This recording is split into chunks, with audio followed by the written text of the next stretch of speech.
Praise God, give thanks to the Father in all that you say and do. Well, amen, amen. Sing glory, hallelujah. Christ the Lord has died for you. This has been May with the Seek the Old Paths TV program. Thank you so much for being with us and for watching for this few minutes. As if you've been with us before, you know that what we're doing in this program is trying to introduce you to a really good study about reasons to believe, about having faith in God, and how that is a very reasonable position to take. Now, many of you, and maybe most of you, believe in God, but aren't we bombarded with ideas that, well, really, there's no such thing? And aren't our children and the various schools that they attend facing the same thing, sometimes even ridicule as they get into higher education, that why in the world do you believe in that old outdated notion that there is a God?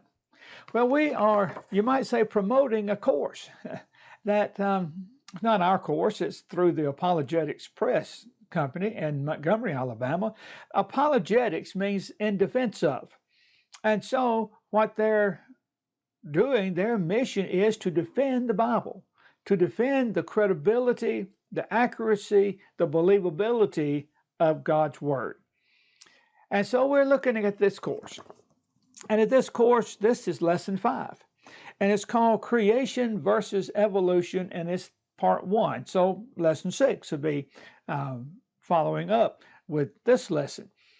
And the whole series is an introductory Christian evidences correspondence course.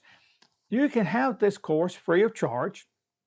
All you have to do is leave us your name and your address and your phone number, and we will mail this out to you. You take these at home. You study the lesson. You fill out the answers that you'll find in the center part. You just kind of take those apart from the rest of the lesson, send them to us, we'll grade it, send it back to you. At the end of the course, you will receive a certificate to acknowledge your hard work and determination to see it through to the end. There are 10 lessons, and so you'll find them very informative, as you'll see, hopefully, in the time we share now with this lesson. So what I'm going to do, I'm going to be reading parts of the lesson, making a few comments, but I want you to see the value of it. And again, perhaps you'll want to order your own copy, and so you can have it for future reference as well. And so as we look at this, all of us, of course, are familiar with the idea of evolution. Now we're going to look at it a little bit deeper. Maybe you will hear some terms that you're not familiar with. That's another reason to have your own copy of the lesson, so that you can go back and hear those again and maybe look them up and such as that. And so as we think about this, there are 2 very different and totally opposite explanations for the origin of the universe and the origin of life in the universe. Each of these explanations is an entire worldview or philosophy of origins and destinies of life and meaning. One of these worldviews is the concept of evolution. According to the theory of evolution, the universe is self-contained, which means that everything in the universe has come into being through random processes without any kind of supernatural involvement. This view says that the origin and development of the universe and all life in it can be explained by time, chance, and continuing natural processes. According to evolutionary theory, all living things have arisen from a single-cell organism, which in turn had arisen from something non-living, such as an amino acid or a protein. The second worldview is the concept of creation. According to the theory of creation, The universe is not self-contained. Everything in the universe has come into being through the design, purpose, and deliberate acts of a supernatural creator who, using processes that are not continuing today, created the universe, the earth, and all life on the earth, including all basic types of plants and animals as well as humans. Well, there are two and only two possibilities concerning origins. One or the other of them must be true. That is to say, all things either can or cannot be explained in terms of ongoing natural processes in a self-contained universe. If they can, then evolution is not true. If they cannot, then they must be explained by the process of creation. Both evolution and creation may be called scientific models, since both may be used to explain and predict scientific facts. Obviously, the one that does a better job of explaining or predicting is the better scientific model. In order to examine properly the two models, they must be defined in general terms, and then each must be compared to the available facts. Evolution includes the evidence for a gradual appearance of present life over eons of time, with complex kinds of life emerging from simpler kinds, and ultimately from non-living matter. Creation includes the evidence of a sudden appearance of complex life. The creation model denies vertical evolution, also called macroevolution, the emergence of complex organisms from simple organisms, and change between kinds, such as an amoeba gradually changing into a man, but does not challenge horizontal evolution, also called microevolution. That's the formation of species or subspecies within created kinds, or genetic variations, such as species of birds gradually getting a smaller beak, or a species of moth changing its colors over time. You know, there are parts to the idea of change that are consistent with the idea of God having started the species. And then over time, some minor changes develop here and there along the way. Now, the next section of the lesson talks about the importance of the creation-evolution controversy. And so the creation-evolution question is not an insignificant issue that concerns only a few scientists or a few religionists. In one way or another, the issue touches almost every field of study and every part of life. It deals with two opposing worldviews. Therefore, it is, or should be, of interest to everyone. Various states in America have discussed enacting laws that would not allow the teaching of only one theory of origins. Books are being written by evolutionists that attack the creationist view. Books are being written by creationists that attack the evolutionist view. The news media, they become involved. National science associations, teachers associations, and political associations have become involved. Both sides acknowledge that the controversy is not likely to go away anytime soon. There was a time when creationists and their arguments largely were ignored by many in the scientific field, but that hardly is the case now. There is good reason why evolutionary scientists have become alarmed enough to consider creation a threat. For example, in 1981, the Associated Press NBC News poll found that no less than 86% of the people polled wanted creation to be taught alongside evolution in the public schools. On November 28, 1991, the results of an additional Gallup poll was released. According to the pollsters, 47% of the respondents acknowledged belief in a recent creation of man. Only 9% expressed belief in a strictly naturalistic form of evolution.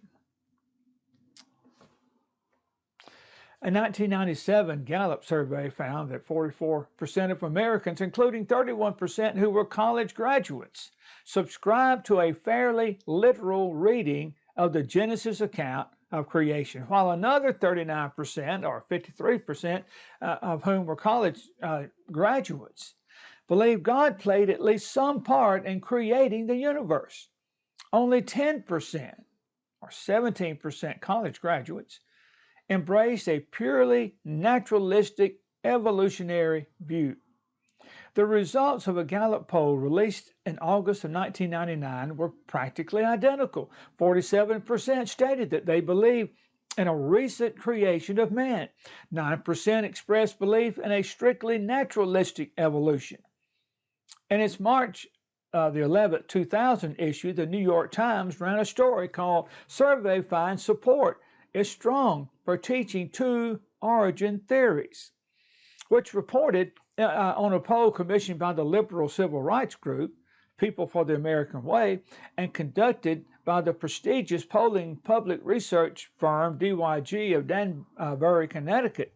According to the report, 79% of the people polled believe or felt that the scientific evidence for creation should be included in the curriculum of public schools. Now, that's a lot of information, I know. But what it shows us is that most people see God in the creation of things. Only a smaller number just see no God at all involved in the process. I would just assume, I guess, that those same people just don't believe in God.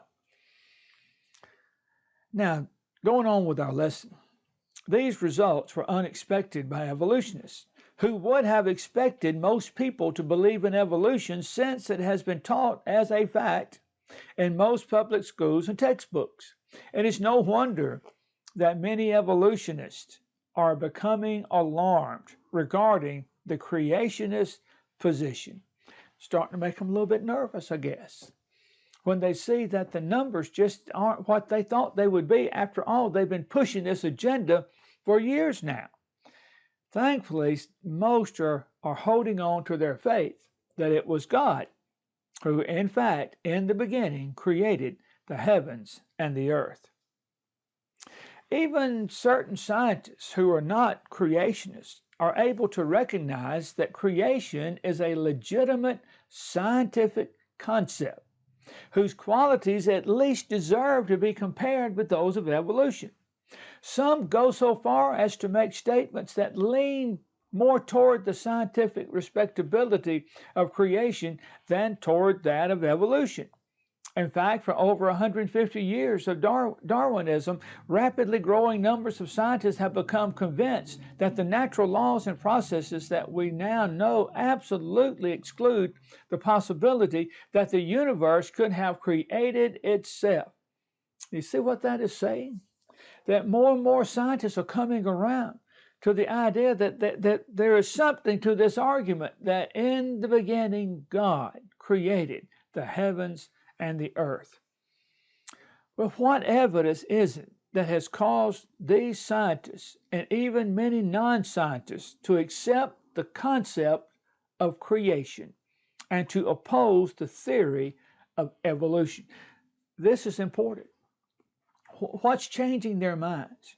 Well, again, this course that we're talking about, it's going to give you that information.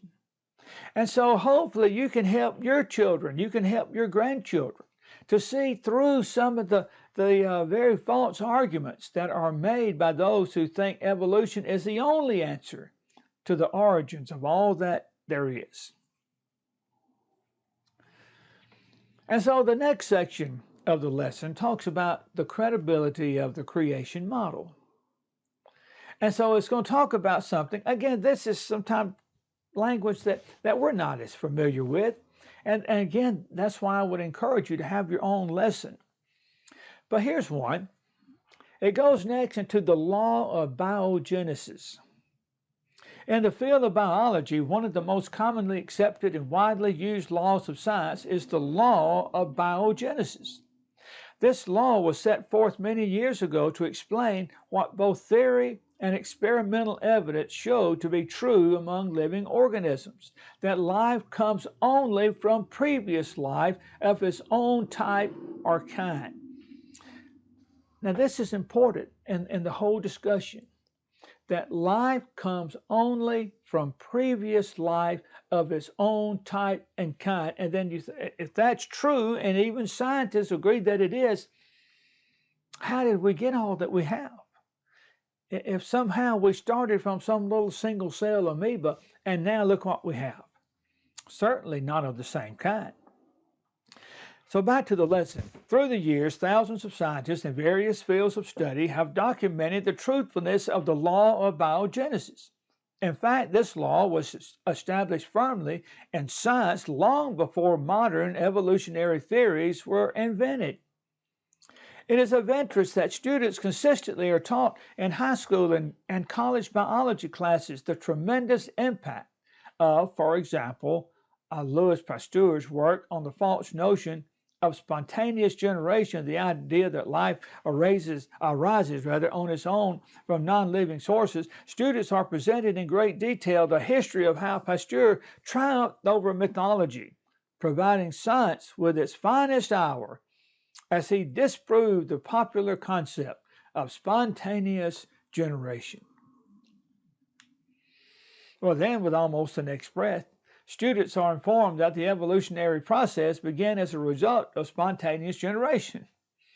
Certainly, evolution could not have occurred without spontaneous generation, and for that reason, many scientists have created experiments to try to form life from non-living matter. In spite of all the uproar surrounding these origin of life experiments, no one yet has created life or even come close. In fact, laboratory experiments have not been remotely approached the creation of life from non-life, and the extremely limited results produced thus far have depended upon using artificial conditions that were extremely improbable. In nature or in the laboratory, scientists have not documented a single case of spontaneous generation. Cows give rise to cows, birds to birds, tulips to tulips, corn to corn, and so on. In recent years, however, some evolutionists have complained that the law of biogenesis is not a law at all, but merely a principle, theory, or dictum. This new naming system has been suggested by evolutionists not because they have performed experiments that disprove biogenesis, but because they have come to realize that evolution cannot be true if the law of biogenesis is true. If evolutionists accept biogenesis as a scientific law, then evolution never could have gotten started. But even though many evolutionists hate to admit it, there can be no doubt that biogenesis reflects a natural law, since there never has been even a single documented case of spontaneous generation. Therefore, if life on this earth did not arise from non-living matter, how did it get here? The fact is, every shred of scientific evidence still supports the concept that life arises only from pre-existing life. All scientific information we possess shows that this is an actual fact of nature. The law of biogenesis is a complete undoing of evolutionary theory. Now, the next part of the lesson talks about natural selection. The Origin of Species by Means of Natural Selection was the title of the book published by Charles Darwin in November of 1859. Did you realize it's been that long? November of 1859. The idea of evolution has been around for a long time. Those last two words, natural selection, have been discussed often in the halls of science. Darwin said that natural selection is daily and hourly scrutinizing every variation, even the slightest, rejecting that which is bad, preserving and adding up all that is good, silently and insensibly working at the improvement of each organic being. And it certainly is no secret that Darwin's concept of natural selection, or survival of the fittest as it's become to be known, has been at the center of evolutionary thought. According to Darwin, an individual creature with a particular advantage, the fittest of its kind, naturally would be selected to pass on the advantage to its offspring. A horse with long legs, for example, would be able to gallop faster than the rest, thus escaping from predators in order to produce heirs. A fit creature, therefore, was the one that could best carry out the functions which kept it alive. It was the best adapted to its environment and to its way of life. This is what Darwin meant by survival of the fittest. But problems with natural selection soon developed. Somehow, natural selection was supposed to ensure the survival of the fittest, but the only realistic way to define the fittest was those that survive. Well, basically then, natural selection simply says that all the winners win, and those who win are the winners. Kind of going around in a circle, isn't it? Natural selection does not explain how species adapted or how different life forms were created. The only thing natural selection explains is that the most fit creatures survive. It then turns right around and describes all of those creatures that survive as the most fit. Natural selection, however, does not explain how those creatures came to be the most fit. So it kind of gets to talking in a circle, because the idea falls down on itself, you might say. See, creationists have never objected to the idea of natural selection as a mechanism for eliminating unfit, non-adapted organisms. As a matter of fact, creationists, long before Darwin said that natural selection was a conservation principle, as a screening device for getting rid of the unfit, natural selection represents the Creator's plan for preventing harmful mutations from affecting and destroying the entire species. And that's all it does. No one has ever produced a single kind by natural selection. It cannot explain adaptation. The fact that an organism is adapted to its environment tells us absolutely nothing about how it came to be adapted. And organisms not adapted would not have survived. But this does not prove that the adaptations were produced by evolution. The argument from natural selection is little more than an argument that reasons in a circle, as I mentioned before. As such, it should be rejected. It certainly cannot explain the vast complexity of life around us. Circular arguments are not equipped with the power to explain, much less create. One of the newest and certainly one of the most exciting sciences is that of genetics. After all, every living thing, plant, animal, or human, is a storehouse of genetic information, and therefore a potential laboratory full of scientific knowledge. Studies have shown that the hereditary information found within the living cell is placed there in a chemical code, and that this code is universal in nature. Regardless of their respective views on origins, all scientists acknowledge this. British evolutionist Richard Dawkins noted, "The genetic code is universal. The complete word-for-word universality of the genetic dictionary is too much of a good thing." Creationists agree.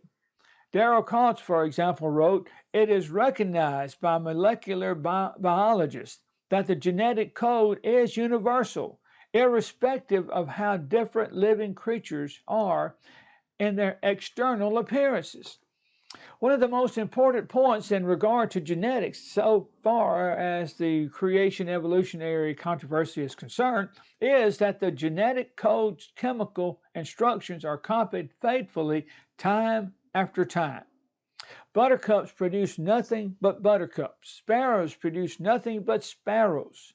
And human beings produce nothing but human beings. Because all organisms faithfully reproduce copies of their own genetic code. One evolutionist spoke of the permanence and indestructibility of the seed. Another remarked that the code is copied faithfully. It matters little what terms evolutionists use. Their point still is clear. All living things produce after their kind. You heard that expression before? It's used all the way through the Genesis account of the creation. Everything produces after its kind. At the turn of the century, just as Darwin's dogma of natural selection was beginning to fall on hard times, the science of genetics was born. Some who began to study genetics felt that they had found the actual mechanism of evolution, genetic mutations. The new idea then became that species arose by mutations which somehow were plugged into the system by natural selection. Today, the alleged mechanism of evolution is natural selection plus genetic mutations. The late evolutionist of Harvard, John Gaylord Simpson, once wrote, "Mutations are the ultimate raw materials for evolution." But why is this the case? Evolution without a mechanism is like a car with no engine. It's not going anywhere. Evolutionists soon realized that natural selection alone was not an adequate or sufficient mechanism. Excuse me. Organisms would not change from one species to another unless the genetic material was changed. Mutations are changes passed from parent to offspring by variations of the original genetic material. It is no overstatement to suggest that the only possible mechanism of evolution is natural selection plus genetic mutations. We're told that nature has selected certain beneficial mutations and incorporated them into various organisms, eventually causing those organisms to change from one kind to another. If mutations are the ultimate raw source for evolution, if mutations are the ultimate raw source or raw materials for evolution, and therefore provide the only known mechanism for evolution, there are some very serious problems indeed. For example, even evolutionists admit that mutations are errors in DNA replication, and these errors almost always are harmful. We know today that at least 3 possible kinds of mutations, bad, good, and neutral, and the creation evolution controversy, neutral mutations are of no value since they have no net effect. What then may be said about bad or good mutations? Of the remainder of all mutations, 99% are harmful. So do we see where this is going? And in fact, we're almost to the end of the lesson. There's a couple of pages left. But did you see the value of this? To reason through it, to think through it. That which we're just told just to accept. There are good reasons not to. So I encourage you, take your just a minute or two, call our number, leave your name, address, and phone number, and we'll get this valuable series of lessons right out to you. Thanks so much for being with us as we continue to seek the old path. Sing the wondrous love of Jesus, sing His mercy and His grace. In the mansions bright and blessed, He'll prepare for us a place. While we walk the pilgrim pathway, clouds will overspread the sky. But when traveling days are over, not a shadow sigh. When we all get to heaven, what a day of rejoicing that will be. When we all see Jesus, we'll sing and shout and shout the victory. Let us then be true and faithful, trusting, serving every day. Just one glimpse of Him in glory will the toils of life repay. Onward to the prize before us soon is beauty.